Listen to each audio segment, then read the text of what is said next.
নমস্কাৰ কৃষক বন্ধুসকল, আসাম এগ্ৰিকালচাৰ টিপছ চেনেলৰ সকলোকে স্বাগতম জনাইছোঁ। কৃষক বন্ধুসকল, বহুদিন বিৰতিৰ মূৰত এটা সৰু ভিডিঅ' লৈ আপোনালোকৰ ওচৰত আহিলোঁ। কৃষক বন্ধুসকল, আজিৰ ভিডিঅ'ৰ বিষয়বস্তু আপোনালোকে নিশ্চয় চাই গম পাইছে যে মোৰ পিছফালে যিবিলাক গছ সেইবিলাক হৈছে তিয়ঁহৰ গছ আৰু আগন্তুক ৰমজান মাহক টাৰ্গেট কৰি আচলতে এই তিয়ঁহ খেতি কৰা হৈছে। আমি সকলোৱে জানো যে ৰমজান মাহত যদি আমি তিয়ঁহ বজাৰত উলিয়াব পাৰোঁ, এটা ভাল মূল্য আমি পাওঁ বা ভাল এটা বজাৰ দাম থাকে। কৃষক বন্ধুসকল, এই তিয়ঁহ খেতি কোন সময়ত লগোৱা হৈছে বা বীজ কেতিয়া ৰোপণ কৰা হৈছিল সেইখিনি বস্তু সমগ্ৰ তথ্য দিয়াৰ কাৰণে আজিৰ এই সৰু ভিডিঅ'টো কৰিলোঁ। আৰু কৃষক বন্ধুসকল, আপোনালোকেও যদি তিয়ঁহ খেতি কৰিব বিচাৰে আপোনালোকে কৰিব পাৰে। গতিকে এইখিনি সময়ত আপোনালোকে কেনেধৰণৰ বীজ আপোনালোকে সংগ্ৰহ কৰিব বা কোনবিলাক জাতৰ তিয়ঁহ আপোনালোকে কৰিব সেই সন্দৰ্ভত বিতং তথ্য আজিৰ ভিডিঅ'ৰ জৰিয়তে মই আপোনালোকক প্ৰদান কৰিম। কৃষক বন্ধুসকল, আজিৰ ভিডিঅ'টো যদি আপোনালোকক ভাল লাগে আপোনালোকে নিশ্চয় লাইক এটা নিশ্চয় কৰিব। আৰু মোৰ চেনেলত যদি নতুনকৈ ভিডিঅ' আপোনালোকে আজি চাই আছে, মোৰ চেনেলটো ছাবস্ক্ৰাইব কৰি ৰাখিব যাতে এনেধৰণৰ পৰৱৰ্তী সময়ত ভিডিঅ' আপোনালোকে পাই থাকিব বিচাৰে। কৃষক বন্ধুসকল, আহক ভিডিঅ'টো আৰম্ভ কৰোঁ। আৰু মই দেখুৱাই লৈছোঁ যে তিয়ঁহৰ গছবিলাকৰ চেহেৰা কেনেকুৱা বা কিমান ডাঙৰ হৈছে। গতিকে সেইখিনি বস্তু মই আপোনালোকক দেখুৱাই আছোঁ। কৃষক বন্ধুসকল, তিয়ঁহ হৈছে এটা লাভজনক খেতি। আপোনালোকে যদি সঠিক সময়ত বজাৰত উঠাব পাৰে তেনেহ'লে আপোনালোকে ভাল দামত তিয়ঁহ হয়তো বেচিব পাৰিব আৰু কম খৰচত আপোনালোকে অধিক মুনাফা পাবলৈ সক্ষম হ'ব। কৃষক বন্ধুসকল, এইবিলাক যোনবিলাক গছ দেখিছে এই তিয়ঁহ গছৰ বয়স আজি 1.5 মাহ হৈ গ'ল। আৰু এইবিলাক যোনটো ভেৰাইটি হয় এইবিলাক হৈছে লোকেল ভেৰাইটি। আমি যিবিলাক আমাৰ ঘৰতে বীজ থাকে আৰু লোকেল তিয়ঁহ বুলি আমি যাক কওঁ, এইবিলাকে ৰোপণ কৰা হৈছিল ইয়াতে আজিৰ পৰা 1.5 মাহ আগতে। আৰু তেতিয়া ঠাণ্ডা অলপ কম আছিল, যাৰ কাৰণে গজালি মেলিছিল যদিও যোনটো গ্ৰ'থ আছিল গ্ৰ'থটো কম আছিল। কিন্তু এতিয়া যিহেতু লাহে লাহে ঠাণ্ডা কমি আছে, গতিকে এতিয়া বঢ়িয়াকৈ গ্ৰ'থ হৈ আছে। কিছুমান গজালি মেলা নাছিল, সেইবিলাক পিছত লগোৱা হৈছে, এয়া দেখিছে। আৰু কৃষক বন্ধুসকল, এই তিয়ঁহৰ পৰা আগন্তুক 1 মাহৰ ভিতৰত যথেষ্ট ফল পাবলৈ সক্ষম হ'ব। এয়া আপোনালোকে দেখিছে বগাবলৈ আৰম্ভ কৰিছে আৰু হেংদালি দিব লগা হৈছে। হয়তো এসপ্তাহৰ ভিতৰত হেংদালি ইয়াতে দিয়া হ'ব। আৰু হেংদালিত উঠি যোৱাৰ পিছত আৰু টেনশ্যন নাই, গতিকে তাৰপিছত হয়তো ফুল ফল লাগিবলৈ আৰম্ভ হ'ব। আৰু এইফালে যিহেতু আগন্তুক ৰমজান মাহ, মুছলিম ভাইসকলৰ ৰমজান মাহ, সেই ৰমজান মাহত তিয়ঁহৰ এটা ভাল এটা বজাৰ ৰেট থাকে। কমেও মোটামুটি 30-40 টকা প্ৰতি কেজি আপোনালোকে বেচিব পাৰিব যদি কোনোবাই এনেকুৱা এই সময়ত আপোনালোকে তিয়ঁহ খেতি কৰিছে। কৃষক বন্ধুসকল, এয়া চাওক। কৃষক বন্ধুসকল, আপোনালোকে যদি এতিয়া তিয়ঁহ খেতি কৰিব বিচাৰে এতিয়াও কৰিব পাৰে, কোনো কথা নাই। হয়তো বজাৰ মানে যোনটো ৰেট আছে সেইটো হয়তো কম পাব।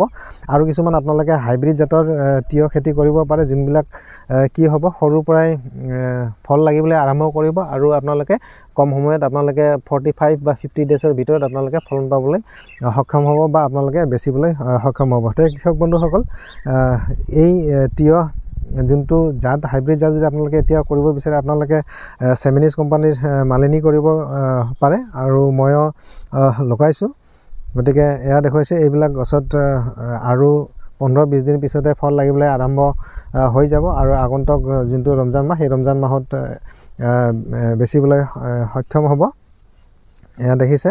কৃষক বন্ধুসকল, প্ৰথম কথা হ'ল যে আপোনালোকে এই তিয়ঁহ খেতি কৰোঁতে আপোনালোকে কেনেধৰণৰ পৰিচৰ্যা কৰিব বা কি কি সাৰ প্ৰয়োগ কৰিব সেইখিনি কথা থুলমূলকৈ কৈ লওঁ। কৃষক বন্ধুসকল, আপোনালোকে যদি যিকোনো অকল তিয়ঁহ বুলি নহয়, বিভিন্ন ৰঙালাও হওক বা লাও হওক যিয়ে নহওক, আপোনালোকে যদি যথেষ্ট পৰিমাণে আপোনালোকে পচন সাৰ বা গোবৰ সাৰ যদি আপোনালোকে ব্যৱহাৰ কৰে, সেইবিলাক খেতিৰ পৰা আপোনালোকে এটা দীৰ্ঘম্যাদী আপোনালোকে হাৰ্ভেষ্টিং কৰিব পাৰিব বা বহুদিনলৈকে আপোনালোকে ফুল ফল পাই থাকিব পাৰিব।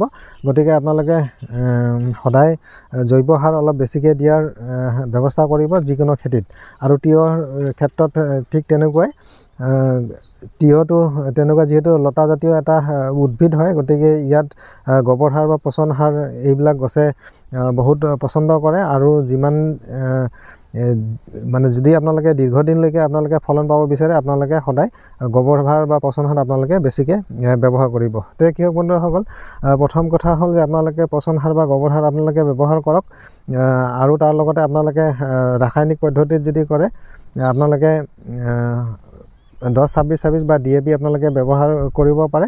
আৰু এনেকৈ আপোনালোকে খলি প্ৰস্তুত কৰি লওক, আৰু প্ৰতিটো খলিত আপোনালোকে কমেও এপাচি পচন সাৰ বা গোবৰ সাৰ আৰু কমেও 100 গ্ৰাম আপোনালোকে 10-26 বা DAP আৰু অলপকৈ পটাছ আপোনালোকে মিক্স কৰি ৰাখক। আৰু 3-4 দিন পিছত আপোনালোকে বীজ ৰোপণ কৰক। আৰু বীজবিলাক ৰোপণ কৰোঁতে আপোনালোকে গজালি মেলাই ৰোপণ কৰিব, যিহেতু এতিয়াও ঠাণ্ডা যথেষ্ট আছে। গতিকে আপোনালোকে যদি প্ৰথমতে গজালি উলিয়াই যদি আপোনালোকে এই বীজবিলাক লগায় তেতিয়া কম সময়ৰ ভিতৰতে জাৰ্মিনেশ্যন হ'ব আৰু আপোনালোকে সোনকালে ফলন পাবলৈ সক্ষম হ'ব। তে কৃষক বন্ধুসকল, সেইখিনিতে এটা বস্তু মই আপোনালোকক দেখুৱাওঁ। এইবিলাক যোনবিলাক পোক দেখিছে আপোনালোকে, ৰেড বিটেল পামকিন আমি এইবিলাক কওঁ, এয়া ৰঙা ৰঙা পোক কিছুমান আছে। গতিকে এইবিলাক পোকৰ টেনশ্যন নাই, আপোনালোকে যিকোনো কম দামী কীটনাশক যদি আপোনালোকে ব্যৱহাৰ কৰে গতিকে এইবিলাক পোক আৰু নাথাকে বা পাত খাব নোৱাৰে। গতিকে এইটো ব্যৱস্থা আপোনালোকে কৰিব। যদি এই তিয়ঁহ খেতি কৰিব বিচাৰে, যদি এনেকুৱা খলি পদ্ধতিত কৰিব বিচাৰে, আপোনালোকে এটা খলিৰ দূৰত্ব, এটা খলিৰ পৰা আন এটা খলিৰ দূৰত্ব আপোনালোকে কমেও 6 ফিট ৰাখিব, 5 পৰা 6 ফিট। আৰু প্ৰতিটো খলিত আপোনালোকে 3 পৰা 4টা গছ আপোনালোকে ৰাখিলে বেছি ভাল হ'ব। গতিকে তেনেকৈ আপোনালোকে কৰিব পাৰে। আৰু কৃষক বন্ধুসকল, আপোনালোকে যদি শাৰী পাতি কৰে গতিকে আপোনালোকে এটা লাইনৰ পৰা আন এটা লাইনৰ দূৰত্ব আপোনালোকে কি কৰিব, মোটামুটি কমেও 6 ফুট ৰাখিব।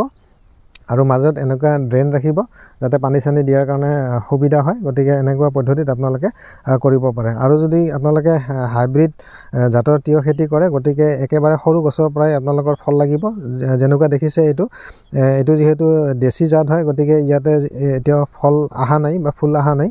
গতিকে আপোনালোকে যদি হাইব্ৰিড জাতৰ তিয়ঁহ খেতি কৰে এইখিনিতে আপোনালোকে হয়তো বহুত ফুল ফল দেখিবলৈ পালেহেঁতেন। তে কৃষক বন্ধুসকল, আপোনালোকে যদি কম সময়ৰ ভিতৰত যদি আপোনালোকে ফলন পাব বিচাৰে তেনেহ'লে আপোনালোকে নিশ্চয় আপোনালোকে হাইব্ৰিড জাতৰ F1 যিবিলাক ভেৰাইটি হয় তিয়ঁহৰ, গতিকে এইবিলাক কৰিব পাৰে। আৰু মই ক'লোৱে আপোনালোকে যদি ভাল ফলন পাব বিচাৰে আপোনালোকে চেমিনিজ কোম্পানীৰ মালিনী কৰিব পাৰে। মই আগে পিছে কৰিছোঁ আৰু ইয়াৰ পৰা যথেষ্ট ফল পাবলৈ সক্ষম হৈছোঁ মই।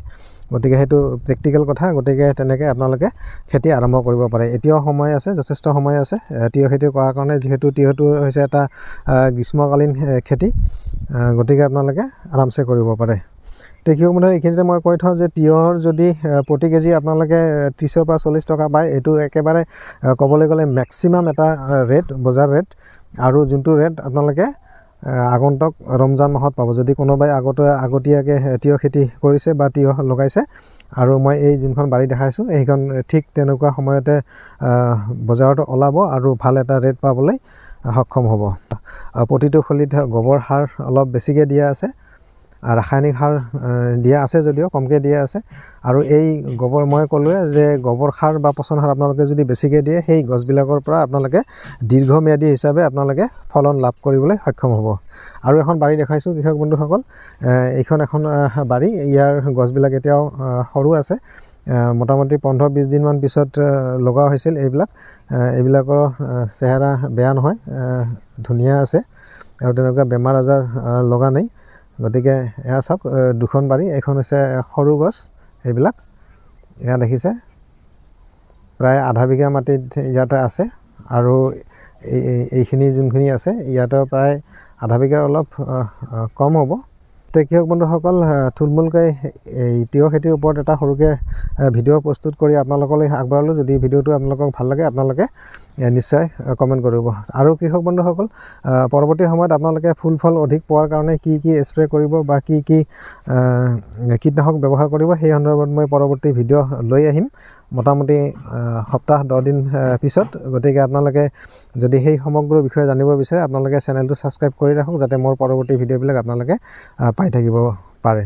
তে কৃষক বন্ধুসকল, আজিলৈ ভিডিঅ'টো ইমানে। ধন্যবাদ।